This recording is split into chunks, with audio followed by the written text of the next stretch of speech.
ꯑꯍꯥꯟꯕꯃꯛꯇꯗ ꯃꯌꯥꯝꯕꯨ ꯈꯨꯔꯨꯝꯖꯔꯤ ꯉꯁꯤꯁꯨ ꯃꯌꯥꯝꯒꯤꯗꯃꯛꯇ ꯑꯩꯅ ꯌꯥꯝꯅ ꯀꯥꯟꯅꯔꯕ ꯒꯣꯔꯃꯦꯟꯠ ꯖꯣꯕꯀꯤ ꯚꯦꯀꯦꯟꯁꯤ ꯑꯃ ꯄꯨꯗꯨꯅ ꯂꯥꯛꯆꯔꯤ ꯑꯩꯅ ꯉꯁꯤ ꯄꯨꯖꯔꯛꯂꯤꯕ ꯚꯦꯀꯦꯟꯁꯤ ꯑꯁꯤꯗꯤ ꯁ꯭ꯇꯥꯐ ꯁꯦꯂꯦꯛꯁꯟ ꯀꯝꯃꯤꯁꯟ SSC ꯅ ꯂꯧꯕ ꯁꯦꯂꯦꯛꯁꯟ ꯄꯣꯁꯠꯀꯤ ꯐꯦꯖ 11ꯒꯤ ꯚꯦꯀꯦꯟꯁꯤ ꯑꯗꯨꯅꯤ ꯍꯥꯏꯔꯤꯕ ꯄꯣꯁꯠ ꯚꯦꯀꯦꯟꯁꯤ ꯑꯁꯤ ꯆꯍꯤ ꯈꯨꯗꯤꯡꯒꯤ ꯂꯥꯛꯄ ꯚꯦꯀꯦꯟꯁꯤꯅꯤ ꯑꯗꯣ ꯍꯟꯗꯛꯀꯤ ꯐꯦꯖ 11ꯒꯤ ꯄꯣꯁꯠ ꯑꯁꯤ ꯀꯃꯥꯏꯅ ꯇꯧꯕꯅꯣ ꯍꯥꯏꯕꯗꯨ ꯃꯌꯥꯝꯗ ꯑꯦꯛꯁꯄ꯭ꯂꯦꯅꯦꯁꯟ ꯇꯧꯖꯔꯛꯂꯒꯦ ꯃꯌꯥꯝꯅ ꯚꯤꯗꯤꯑꯣ ꯑꯁꯤ ꯅꯧꯅ ꯊꯦꯡꯅꯕꯤꯕ ꯑꯣꯏꯔꯗꯤ ꯚꯤꯗꯤꯑꯣ ꯑꯁꯤ ꯑꯍꯥꯟꯕꯗ ꯂꯥꯏꯛ ꯇꯧꯔꯒ ꯆꯦꯅꯦꯜꯁꯦ ꯁꯕꯁꯀ꯭ꯔꯥꯏꯕ ꯇꯧꯔꯒ ꯕꯦꯜ ꯑꯥꯏꯀꯣꯟ ꯅꯝꯕꯤꯔꯝꯃꯨ ꯒꯣꯔꯃꯦꯟꯠ ꯖꯣꯕꯀꯤ ꯅꯣꯇꯤꯐꯤꯀꯦꯁꯟ ꯑꯃꯗꯤ ꯒꯣꯔꯃꯦꯟꯠ ꯖꯣꯕꯀ ꯃꯔꯤ ꯂꯩꯅꯕ ꯗꯤꯇꯦꯜꯁꯤꯡ ꯑꯞꯂꯣꯗ ꯇꯧꯕꯗ ꯃꯌꯥꯝꯗ ꯏꯍꯥꯟ ꯍꯥꯟꯅ ꯄꯣꯁꯠ ꯌꯧꯅꯕꯒꯤꯗꯃꯛꯇ ꯑꯗꯨꯒ ꯃꯌꯥꯝ ꯑꯁꯤꯒꯤ ꯁ꯭ꯇꯥꯐ ꯁꯦꯂꯦꯛꯁꯟ ꯀꯝꯃꯤꯁꯟꯒꯤ ꯑꯁꯤꯒꯤ ꯄꯣꯁꯠ ꯚꯦꯀꯦꯟꯁꯤ ꯑꯁꯤ 5,369 ꯚꯦꯀꯦꯟꯁꯤꯅꯤ ꯑꯗꯨꯒ ꯃꯥꯒꯤ ꯄꯣꯁꯠ ꯋꯥꯏꯁ ꯑꯩꯈꯣꯏ ꯀꯦꯇꯦꯒꯣꯔꯤ ꯋꯥꯏꯁ ꯑꯣꯏꯅ ꯃꯌꯥꯝ ꯈꯥꯏꯗꯣꯛꯏ ꯔꯤꯖꯟ ꯋꯥꯏꯁꯇꯁꯨ ꯈꯥꯏꯗꯣꯛꯏ ꯑꯗꯨꯒ ꯃꯥꯒꯤ ꯁꯤꯒꯤ ꯄꯣꯁꯠ ꯚꯦꯀꯦꯟꯁꯤ ꯑꯁꯤ 10 ꯄꯥꯁꯇꯨ ꯑꯦꯄ꯭ꯂꯥꯏ ꯇꯧꯕ ꯌꯥꯏ 12 ꯄꯥꯁꯁꯨ ꯌꯥꯏ ꯒ꯭ꯔꯦꯖꯨꯑꯦꯠꯁꯨ ꯌꯥꯏ ꯑꯗꯣ ꯀ꯭ꯋꯥꯂꯤꯐꯤꯀꯦꯁꯟꯒꯤ ꯃꯇꯨꯡ ꯏꯟꯅ ꯑꯦꯛꯖꯥꯝꯒꯤ ꯂꯦꯚꯦꯜꯁꯨ ꯂꯣꯏꯅ ꯈꯦꯠꯅꯔꯛꯀꯅꯤꯀꯣ ꯑꯁꯤ ꯀꯔꯤ ꯀꯔꯤꯗ ꯈꯦꯠꯅꯩ ꯍꯥꯏꯗꯣ ꯃꯌꯥꯝꯗ ꯑꯦꯛꯁꯄ꯭ꯂꯦꯟ ꯇꯧꯖꯔꯒꯦ ꯑꯩꯈꯣꯏꯒꯤ ꯔꯤꯖꯟ MA ꯀꯥꯔꯗ ꯗꯥꯎꯟꯂꯣꯗ ꯇꯧꯕ ꯃꯇꯝꯗ north east region north west region central ꯔꯤꯖꯟꯅꯆꯤꯡꯕ ꯅꯣꯔꯠ ꯋꯦꯁꯇꯔꯟ ꯔꯤꯖꯟ ꯀꯥꯏꯅ ꯈꯟꯕꯗꯣ ꯑꯗꯨꯃꯥꯏꯅ ꯈꯟꯕ ꯑꯗꯨꯒꯤ ꯇꯥꯏꯞꯇ ꯁꯤꯅ ꯑꯩꯈꯣꯏꯅ ꯊꯕꯛ ꯑꯦꯄ꯭ꯂꯥꯏ ꯇꯧꯕ ꯃꯇꯝꯗ ꯑꯩꯈꯣꯏꯅ ꯊꯥꯒꯗꯧꯔꯤꯕ ꯔꯤꯖꯟꯗꯣ ꯈꯟꯕꯤꯍꯧꯒꯗꯕꯅꯤ ꯑꯗꯨꯒ ꯑꯩꯈꯣꯏꯅ ꯊꯥꯒꯗꯧꯔꯤꯕ ꯑꯦꯛꯖꯥꯝ ꯌꯥꯝꯃꯦꯀꯣ ꯁꯤꯗꯤ ꯊꯥꯗꯣꯏꯁꯦ ꯁꯤꯗ ꯄꯣꯁꯠ ꯃꯈꯜꯒꯤ ꯀꯣꯗ ꯇꯣꯉꯥꯟꯅ ꯌꯥꯎꯔꯛꯀꯅꯤ ꯑꯗꯨꯒꯤ ꯀꯣꯗꯇꯣ ꯀꯃꯥꯏꯅ ꯇꯧꯕꯅꯣ ꯍꯥꯏꯕꯗꯨꯁꯨ ꯃꯌꯥꯝꯗ ꯑꯩ ꯑꯦꯛꯁꯄ꯭ꯂꯦꯟ ꯇꯧꯖꯔꯛꯑꯒꯦ SSCꯒꯤ ꯑꯣꯐꯤꯁꯤꯌꯦꯜ ꯋꯦꯕꯁꯥꯏꯠ ssc.nic.in ꯗꯒꯤ ꯑꯦꯄ꯭ꯂꯥꯏ ꯇꯧꯒꯗꯕꯅꯤ ꯍꯧꯖꯤꯛ ꯂꯦꯇꯦꯁꯠ ꯅꯣꯇꯤꯐꯤꯀꯦꯁꯟꯗ ꯐꯦꯖ 11 ꯁꯦꯂꯦꯛꯁꯟ ꯄꯣꯁꯠꯀꯤ ꯍꯧꯖꯤꯛ ꯅꯣꯇꯤꯐꯤꯀꯦꯁꯟ ꯐꯪꯉꯦ ꯁꯤꯗ ꯑꯦꯄ꯭ꯂꯤꯀꯦꯁꯟ ꯑꯦꯄ꯭ꯂꯥꯏ ꯇꯧꯕ ꯍꯧꯕꯁꯤ March 6ꯇꯒꯤ ꯍꯧꯈ꯭ꯔꯦ ꯑꯗꯨꯒ ꯂꯥꯁꯠ ꯗꯦꯠ ꯑꯁꯤꯅ 27 March 2023ꯅꯤ ꯁꯦꯂꯦꯛꯁꯟ ꯄ꯭ꯔꯣꯁꯦꯁꯁꯤ ꯑꯍꯥꯟꯕꯗ ꯔꯤꯇꯟ ꯑꯦꯛꯖꯥꯃꯤꯅꯦꯁꯟ ꯀꯝꯄ꯭ꯌꯨꯇꯔ ꯕꯦꯁ ꯇꯦꯁꯠ MCQꯗ ꯇꯧꯒꯅꯤ ꯑꯗꯨꯒ ꯁ꯭ꯀꯤꯜ ꯇꯦꯁꯁꯦ ꯇꯧꯕ ꯌꯥꯏ ꯇꯧꯗꯕ ꯌꯥꯏ ꯄꯣꯁꯠꯀꯤ ꯃꯇꯨꯡ ꯏꯜꯂꯦ ꯑꯩꯈꯣꯏꯅ ꯈꯜꯂꯤꯕ ꯄꯣꯁꯠꯇꯨꯒꯤ ꯃꯇꯨꯡ ꯏꯜꯂꯦ ꯑꯗꯨꯒ ꯗꯣꯀꯨꯃꯦꯟꯠ ꯚꯦꯔꯤꯐꯤꯀꯦꯁꯟꯁꯤ ꯀꯝꯄꯜꯁꯔꯤ ꯇꯧꯒꯅꯤ ꯑꯣꯜ ꯏꯟꯗꯤꯌꯥꯒꯤ ꯑꯣꯏꯅ ꯚꯦꯀꯦꯟꯁꯤꯁꯦ 5,369ꯅꯤ ꯑꯗꯨꯒ ꯑꯩꯈꯣꯏꯅ ꯄꯦꯃꯦꯟꯠ ꯇꯧꯕꯁꯤ ꯄꯦꯃꯦꯟꯠꯒꯤ ꯐꯤꯁꯤ ꯖꯦꯅꯔꯦꯜ EWS ꯀꯦꯇꯦꯒꯣꯔꯤꯒꯤ ꯑꯣꯏꯅ ₹100ꯅꯤ SC ST ꯑꯃꯗꯤ ꯅꯨꯄꯤꯁꯤꯡꯗꯤ ꯐꯣꯔꯝ ꯐꯤ ꯑꯃꯐꯥꯎ ꯇꯤꯡꯗꯦ ꯑꯗꯨꯒ ꯑꯦꯛꯖꯥꯝꯁꯤ ꯀꯝꯄ꯭ꯌꯨꯇꯔꯗ ꯊꯥꯒꯗꯕꯅꯤ ꯑꯗꯨꯒ ꯑꯦꯛꯖꯥꯝꯒꯤ ꯄꯦꯄꯔ 1 ꯊꯥꯕꯒꯤ ꯃꯇꯝ ꯑꯁꯤ ꯖꯨꯟ ꯖꯨꯂꯥꯏ 2023ꯁꯤꯗ ꯑꯗꯨꯝ ꯁꯤꯜꯂꯛꯀꯅꯤ ꯑꯗꯨꯒ ꯄꯦꯄꯔ 2 ꯌꯥꯎꯔꯛꯀꯅꯤ ꯌꯥꯎꯗꯕꯁꯨ ꯌꯥꯎꯔꯛꯀꯅꯤ ꯑꯗꯨꯒ ꯁꯤꯗꯤ ꯁꯦꯂꯦꯛꯁꯟ ꯇꯧꯔ ꯂꯣꯏꯔ ꯃꯇꯨꯡꯗ ꯃꯇꯝꯁꯦ ꯂꯦꯞꯄꯛꯀꯅꯤ ꯑꯗꯨꯒ ꯃꯦꯇ꯭ꯔꯤꯀꯨꯂꯦꯁꯟ ꯂꯦꯚꯦꯜꯒꯤ ꯄꯣꯁꯠ ꯃꯈꯜꯁꯨ ꯂꯩꯒꯅꯤ 12 ꯂꯦꯚꯦꯜꯒꯤꯁꯨ ꯂꯩꯒꯅꯤ ꯒ꯭ꯔꯦꯖꯨꯑꯦꯁꯟ ꯂꯦꯚꯦꯜꯒꯤꯁꯨ ꯂꯩꯒꯅꯤ ꯂꯦꯚꯦꯜ ꯈꯦꯠꯅꯕꯒꯤ ꯃꯇꯨꯡ ꯏꯟꯅ ꯏꯂꯤꯖꯤꯕꯤꯂꯤꯇꯤ ꯀ꯭ꯔꯥꯏꯇꯦꯔꯤꯌꯥ ꯏꯗꯨꯀꯦꯁꯅꯦꯜ ꯀ꯭ꯋꯥꯂꯤꯐꯤꯀꯦꯁꯟ ꯂꯣꯏꯅ ꯈꯦꯠꯅꯩ ꯑꯗꯨꯒ ꯑꯦꯖ ꯂꯤꯃꯤꯠ ꯑꯁꯤ 18 years ꯃꯤꯅꯤꯃꯝꯗ 18 years ꯑꯣꯏꯒꯗꯕꯅꯤ ꯑꯗꯨꯒ ꯃꯦꯛꯁꯤꯃꯝꯗ 35 yearsꯅꯤ ꯁꯤꯗ ꯔꯤꯂꯦꯛꯁꯦꯁꯟ ꯂꯩꯒꯅꯤ OBCꯒꯤ 3 years SC STꯒꯤ 5 years ꯔꯤꯂꯦक्सेशन ꯂꯩꯒꯅꯤ ꯑꯗꯣ मागी सिलेक्शन प्रोसेस से मामंगदसु हाजखरे रिटर्न अमा तौरनी सिदा स्किल टेस्ट से दरकार ओबे यावी ओइदबे यावी दुगा फिजिकल स्टैंडर्ड टेस्ट से दरकार ओबे यावी दरकार ओइदबे यावी सिदा फिजिकल स्टैंडर्ड टेस्ट दी लमजेन गुमदु नते खोगी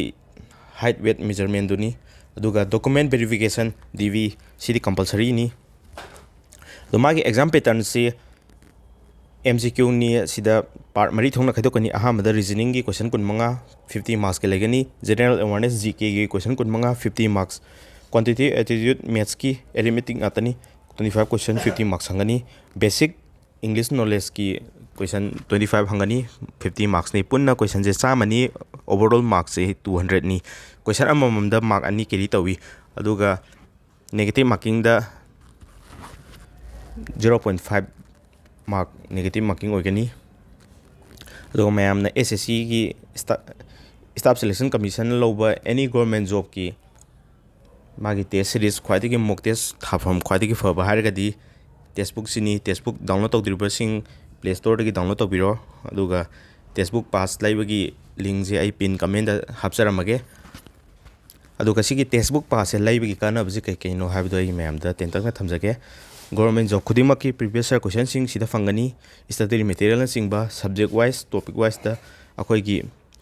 डिफिकल्टी लेवल जे इजी दगी हौरगा डिफिकल्ट लेवल दो फोक सिदा टेस्ट सीरीज की थ्रू द मॉक टेस्ट की थ्रू द लोइना फंगनी असिदा प्रीवियस ईयर क्वेश्चन जिउ फंगनी अदुगा हंदकी अनोबा लेटेस्ट पैटर्न जो लोइना अपडेट तौरबा क्वेश्चन पैटर्न दो लोइना फंगनी सिदा अदुगा अखोइना थारिबा मॉक टेस्ट ना सिंगबा दुगी रिपोर्ट ना सिंगबा PDF सिंग जो लोइना ꯇꯦꯁ ꯊꯥ ꯂꯣꯏꯔ ꯃꯇꯨꯡꯗ PDF ꯁꯨ ꯂꯣꯏꯅ ꯗꯥꯎꯟꯂꯣꯗ ꯇꯧꯕ ꯌꯥꯕꯅꯤ ꯑꯗꯨꯅ ꯌꯥꯝꯅ ꯀꯥꯟꯅꯕ ꯑꯦꯞꯅꯤ ꯑꯁꯤꯗ ꯇꯦꯛꯁꯕꯨꯛ ꯄꯥꯁꯁꯤ ꯂꯤꯃꯤꯇꯦड ꯄꯤꯔꯤꯌꯗꯀꯤ ꯑꯣꯏꯅ 7ꯗꯩꯅ 8 ꯃꯥꯔꯆ ꯐꯥꯎꯇꯪꯒꯤ ꯑꯣꯏꯅ 18 ꯃꯟꯊꯁꯀꯤ ꯁꯦꯜ ꯂꯩꯔꯤ 269 ꯔꯨꯄꯤꯁ ꯈꯛꯇꯅꯤ ꯆꯍꯤ ꯑꯃꯒꯤ ꯍꯦꯜꯂꯦ ꯆꯍꯤ ꯑꯃꯒꯤ ꯄꯥꯁꯅꯤ ꯑꯁꯤꯗ 6 ꯃꯟꯊꯁꯦ ꯑꯦꯛꯁꯇ꯭ꯔꯥ ꯚꯦꯂꯤꯗꯤꯇꯤ ꯄꯤꯕꯅꯤ ꯑꯩꯒꯤ ꯀꯣꯗ T2M ꯁꯦ ꯁꯤꯖꯤꯟꯅꯕꯤꯔꯒ ꯗꯤꯁꯀꯥꯎꯟꯁꯦ ꯐꯪꯕꯤꯌꯨ ꯑꯗꯣ ꯑꯩꯈꯣꯏꯅ ꯐꯣꯝꯁꯦ ꯃꯦꯟꯕ ꯃꯇꯝꯗ ꯁꯦꯟꯇꯔ ꯈꯟꯕꯁꯤ ꯏꯝꯐꯥꯜꯒꯤ NER ꯏꯝꯐꯥꯜꯒꯤ 5501ꯅꯤ ꯑꯁꯤ ꯑꯩꯈꯣꯏꯅ ꯁꯦꯟꯇꯔꯁꯦ ꯈꯟꯕ ꯃꯇꯝꯗ ꯁꯤꯁꯦ ꯍꯥꯟꯅ ꯈꯟꯕꯤꯍꯧꯒꯗꯕꯅꯤ ꯑꯗꯨꯒ ꯏꯝꯐꯥꯜ ꯃꯅꯤꯄꯨꯔꯒꯤ ꯑꯣꯏꯅ ꯁꯦꯟꯇꯔꯁꯤ ꯏꯝꯐꯥꯜ ꯑꯃ ꯌꯥꯎꯏꯀꯣ ꯑꯗꯣ ꯁꯦꯟꯇꯔꯗꯤ 3 ꯈꯟꯒꯗꯕꯅꯤ ꯑꯗꯨꯗ ꯁꯨꯃꯥꯏꯅ ꯒꯨꯋꯥꯍꯥꯇꯤ ꯈꯟꯕ ꯀꯣꯍꯤꯃꯥ ꯈꯟꯕ ꯍꯥꯏꯅ ꯁꯨꯃꯥꯏꯅ ꯅꯣꯔꯠ ꯏꯁꯀꯤ ꯔꯤꯖꯟꯒꯤꯅꯤꯅ NER ꯍꯥꯏꯁꯦ ꯅꯣꯔꯠ ꯏꯁꯇꯔꯟ ꯔꯤꯖꯟ ꯍꯥꯏꯕꯅꯤ ꯑꯗꯨꯅ ꯅꯣꯔꯠ ꯏꯁꯀꯤ ꯔꯤꯖꯟꯁꯤꯡꯒꯤ ꯈꯟꯕꯤꯔꯣ ꯑꯗꯨꯒ ꯑꯩꯈꯣꯏꯅ ꯄꯣꯁ ꯀꯣꯗꯁꯦ ꯃꯦꯟꯗꯣꯏꯅꯦꯕ ꯄꯣꯁ ꯀꯣꯗ ꯃꯦꯟꯕꯁꯤ ꯄꯣꯁ ꯀꯣꯗ ꯀꯔꯝꯕ ꯂꯩ ꯊꯕꯛ ꯃꯌꯥꯝ ꯂꯩꯀꯣ ꯑꯗꯨꯗꯒꯤ ꯑꯩꯈꯣꯏꯅ ꯑꯄꯥꯝꯕ ꯊꯕꯛꯇꯣ ꯈꯜꯂꯒ ꯄꯣꯁ ꯀꯣꯗꯁꯦ ꯈꯟꯒꯗꯕꯅꯤ ꯁꯤꯗ ꯄꯣꯁ ꯀꯣꯗ ꯊꯣꯔꯛꯏꯁꯦ NE11123 NE11023 ꯀꯥꯏꯅ ꯁꯨꯃꯥꯏꯅ ꯅꯣꯔꯠ ꯏꯁꯇꯔꯟ ꯔꯤꯖꯟꯁꯤꯡꯒꯤ ꯄꯣꯁ ꯀꯣꯗ ꯉꯥꯛꯇꯅꯤꯀꯣ ꯑꯁꯤꯒꯤ ꯄꯣꯁ ꯀꯣꯗꯁꯤꯡꯁꯦ ꯀꯔꯤ ꯊꯕꯛꯁꯤꯡꯅꯣ ꯍꯥꯏꯕꯗꯨꯁꯨ ꯑꯩ ꯃꯌꯥꯝꯗ ꯎꯠꯆꯔꯛꯀꯦ ꯑꯗꯣ ओवरऑल ꯚꯦꯀꯦꯟꯁꯤꯗꯤ 5369ꯅꯤ ꯀꯦꯇꯦꯒꯣꯔꯤ ꯋꯥꯏꯁꯀꯤ ꯁꯦꯄꯔꯦꯠ ꯚꯦꯀꯦꯟꯁꯤ ꯂꯣꯏ ꯂꯩ ꯑꯁꯤꯗ ꯄꯣꯁ ꯃꯈꯜꯁꯦ ꯑꯗꯨꯛꯀꯤ ꯃꯇꯤꯛ ꯌꯥꯝꯃꯦ ꯑꯁꯤꯗ MPR NER ꯀꯥꯏꯅ ꯊꯥꯏꯁꯦ ꯑꯩꯈꯣꯏ ꯅꯣꯔꯠ ꯏꯁꯇꯔꯟ ꯔꯤꯖꯟꯒꯤ ꯑꯣꯏꯅꯗꯤ NER ꯍꯥꯏꯁꯤꯡꯁꯦ ꯅꯣꯔꯠ ꯏꯁꯇꯔꯟ ꯔꯤꯖꯟꯅꯤ ꯅꯣꯔꯠ ꯏꯁꯀꯤ ꯑꯩꯈꯣꯏꯅ ꯄꯣꯁꯁꯦ थबक थाबा ꯃꯇꯝꯗ ꯅꯣꯔꯠ ꯏꯁꯇꯔꯟ ꯔꯤजꯟꯒꯤ थबकसे खनबा तारगदी सेंटरजु नॉर्थ ईस्ट तागनी अतोप सेंट्रल रीजन गुम्बा खल्लगदी सेंट्रल गी सेंटर दा तागनी दोना सिदा थबकसे एग्जांपल ओइना NE12023 जे करी थबक ना मतमदा अटेंडेंट और सैंपल ओपनर हमनी सिदि मागी पे लेवल दी 1 नी मैट्रिकुलेशन नी दुगो मागी वैकेंसी अहुम लेरे सुमाइना पोस्ट वैकेंसी खेनाबी मतुंगिना तोलोप सु खेनागनी अदुगा क्वालिफिकेशन जो खेनै एज लिमिट जो खेनै अदुगा वैकेंसी जो खेनै अदु मयामना सिदगी नॉर्थ ईस्टर्न रीजन की ख्वाइदगी फब वैकेंसी जो याम्बा अदुगा सैलरी जो याम्बा करम्बा पोस्ट लैरी हाबदुदी मयाम येंगागा अपाम खल्लगा अप्लाई तौबिरो सिदा वैकेंसी अदुके मतिक याम लेरे नॉर्थ ईस्टर्न रीजन की अदु अखोइना फॉर्म जे अप्लाई तौ मतमदा फोटोजे नंबर अखोइना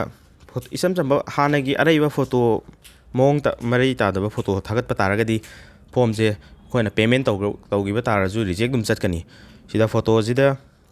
अखोइना एडिट तौसिनबा फोटो न सिंगबा फोटो द ब्लर चटपा अदुगा फोटो की अखोइना फोटो जे क्रॉप तौ मतमदा पैथोक पैसन लेबना चिंगबा असुमबा जे अम्बो यादे अदुगा फोटो जे नम मतमदा अखोइगी नाकोंग अनिमकसे विजिबल ओगदबनी नुपी ओरसु फोटो नम मतमदा नाकोंग अनि जे सामना खुमजिलगा नंबर यादे अदुगा मिट सोकपा कैंडिडेट ओरगसु स्पेक्टिकल्स उप यादे अदुगा टुपी उप यादे फोटो नम मतमदा हारिबा मरोइबा डिटेल्स सिंग जे हेक स्किप तौबा तारगदी हयंवाय फॉर्म जे एग्जाम थाद्रिङाइदा दुम एमए कार्ड लाक्तबिदा रिजेक्ट न चटकिनी अदुना फोटो जे नम मतमदा यारेखेदि बैकग्राउंड सिजु व्हाइट ओहनबियु अदुगा रिजेक्शन चटपकी चांस से सिग्नेचर दजु लै सिग्नेचर जे अखोइना फॉर्म अप्लाई तौबदा थागतखिबा सिग्नेचर दुगा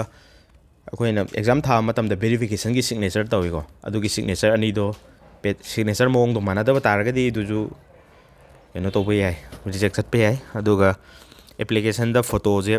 मेक सिंगबा हापत्रगजु रिजेक्ट चटपकी चांस से यामना वांग लै अदुगा अखोइना सही जे एज लिमिट से सूद्रे है सही से सेरान तोरान पानसिनबा तारगदी अदुजु कंपलसरी रिजेक्ट चटकनी अदुगा एग्जाम जे थाबा मतमदा मागी मिनिमम कट ऑफ ले एग्जाम थालोर मतुंगदा फंगी कैंडिडेट ना फंगीबा मार्क्सिंग की कट ऑफ अदु नतबा अदुगा मरी लेनदबा कट ऑफ हाइबा तारे अहानबा एग्जाम जे थाबदा कंपलसरी लांदा यादबा कट ऑफ अमा लैरिबा